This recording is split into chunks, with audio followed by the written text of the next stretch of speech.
नमस्कार दोस्तों, राधे राधे, हरे कृष्णा। चीकोज रेसिपीज में एक बार फिर से आज आपका स्वागत है।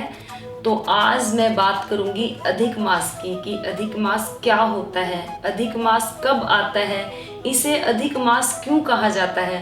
क्योंकि आप सब लोग काफ़ी टाइम से बोल रहे हैं कि मैम अधिक मास कब लगेगा, अधिक मास में हमें पूजा अर्चना कैसे करनी है। तो सबको पता है कि अधिक मास लगने ही वाला है, क्योंकि हर साल जैसे ही श्राद्ध खत्म होते हैं तो उसके बाद ठीक नवरात्रे शुरू हो जाते हैं। लेकिन इस बार अधिक मास लगने के कारण श्राद्ध के खत्म होते ही नवरात्रे नहीं आएंगे, एक महीने बाद नवरात्रे आएंगे। जो बीच के दिन होंगे उस एक महीने में जो अधिक मास है वो लग जाएगा। और अधिक मास में पूजा पाठ जप तप ध्यान मनन बहुत करना चाहिए। इसे पुरुषोत्तम मास भी कहा जाता है, इसे मल मास, इसे लोंद का महीना भी कहा जाता है। तो जो अधिक मास है ये क्या होता है, इस पर आज मैं चर्चा करूंगी।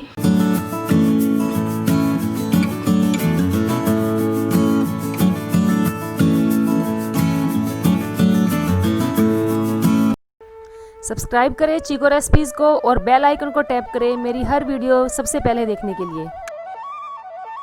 तो अधिक मास के बारे में सबको पता ही होता है कि अधिक मास लगेगा, बढ़ा हुआ महीना है, पुरुषोत्तम मास है।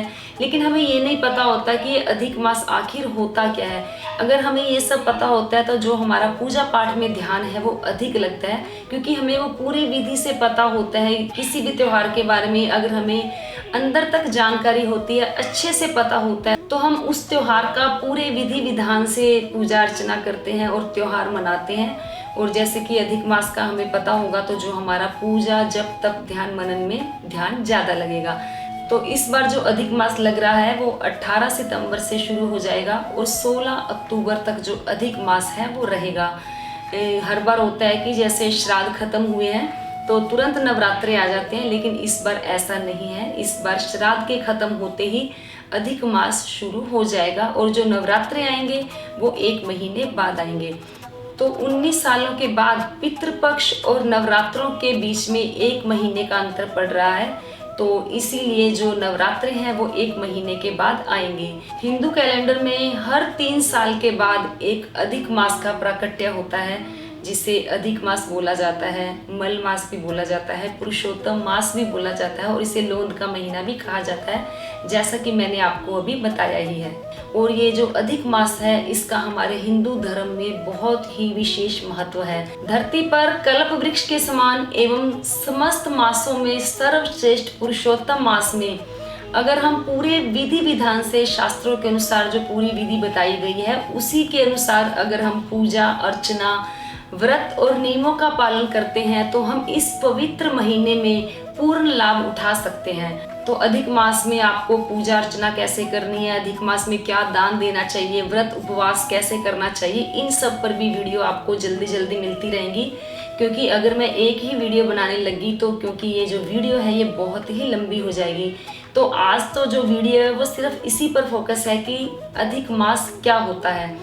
हिंदू धर्म में हमारे सभी व्रत त्योहार मेले और जो मुहूर्त हैं ये सब ग्रहों पर आधारित होते हैं। आपने देखा ही है कि जब जैसे जो कुंभ के मेले लगते हैं ये भी ग्रहों के आधार पर ही होता है कि निर्धारित होते हैं कि कब मेला लगेगा, या कोई व्रत होते हैं त्योहार होते हैं जो हमारे बड़े बड़े फेस्टिवल आते हैं तो ये ग्रहों के हिसाब से ही आते हैं। जब ग्रहों की गणना करते हैं तब पता चलता है कि कौन सा त्योहार कब है। और सूर्य चंद्रमा के द्वारा जो हिंदी महीने हैं इनका निर्माण होता है। और जो हमारे हिंदी महीने होते हैं ये शायद बहुत कम लोगों को पता होगा। जनवरी फरवरी ये जो अंग्रेजी महीने हैं ये तो सभी को पता होता है। तो जो हमारे हिंदी महीने होते हैं वो चैत्र मास से शुरू हो जाते हैं। ये भी 12 महीने ही होते हैं, जैसे चैत्र वैशाख जेठ आषाढ़ सावन भादो अश्विन कार्तिक मंगशीर पोह माह फागुन। तो अंग्रेजी महीनों की तरह ही जो हमारे महीने भी होते हैं वो 12 महीने होते हैं, जिसे देसी महीने कहा जाता है। और उन महीनों के अंदर 30 तिथियां होती है। जैसे अंग्रेजी महीनों में 30 दिन होते हैं, तो जो हमारे हिंदू पंचांग के अनुसार जब हम चलते हैं, हमारे जो देसी महीने होते हैं उनके अंदर तिथियां चलती है, 30 तिथियां होती है, जिसमें 15 दिन बाद अमावस्या आती है और 15 दिन बाद पूर्णिमा आती है। अमावस्या से पूर्णिमा तक के जो 15 दिन होते हैं इसे शुक्ल पक्ष कहा जाता है और पूर्णिमा से अमावस्या तक जो 15 दिन होते हैं इसे कृष्ण पक्ष कहा जाता है, जिसे अंधेरी रात भी बोला जाता है। तो ये 2 पक्ष बटे हुए हैं हमारे हिंदी महीनों में। तो आपने देखा होगा कि जब हमारे जो तिथियां चल रही होती है, कई बार व्रत आते हैं, जैसे एकादशी तिथि आ गई तो कहते हैं कि दशमी के दिन ही एकादशी आई है, दशमी में ही एकादशी आई है, कभी एकादशी में ही द्वादशी त्रयोदशी दोनों आ जाती है। इन महीनों में जो पूरे साल ये तिथियां जो है वो घटती बढ़ती रहती है। तो 3 साल बाद जब ये तिथियां घट बढ़ कर 1 महीने का निर्माण करती है, यानी कि इन 3 साल में जो तिथि घटती है या बढ़ती है तो उसका पूरा 1 महीना बन जाता है, जिसे अतिरिक्त महीना बोला जाता है, जिसे अधिक मास बोला जाता है, जिसे मल मास भी बोला जाता है। और सबसे विशेष बात ये होती है कि इस महीने के अंदर यानी कि अधिक मास के अंदर कोई भी संक्रांति जो है वो नहीं पड़ती है। तो इसीलिए इस मास को मल मास बोला जाता है, लेकिन बाद में इस मल मास को पुरुषोत्तम मास भी कहा जाने लगा। क्योंकि मल मास को पुरुषोत्तम मास क्यों कहा जाता है, इसके पीछे भी एक कथा है और इसके पीछे भी एक कारण है कि इसको पुरुषोत्तम मास क्यों कहा जाता है। ये भी वीडियो आपको मिलेगी। अभी तो हमने यही चर्चा की है कि अधिक मास क्या होता है और कब आता है ये अधिक मास। तो अगली वीडियो में चर्चा करेंगे कि मल मास को पुरुषोत्तम मास क्यों कहा जाता है, इसके पीछे क्या कथा है, उस पर चर्चा करेंगे।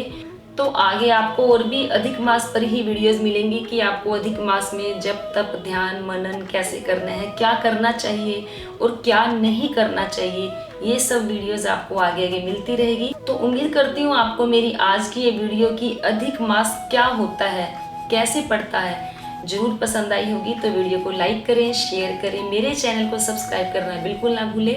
हमेशा की तरह अपने सुझाव देते रहें। आज के लिए इतना ही, फिर मिलते हैं। धन्यवाद। हरे कृष्ण।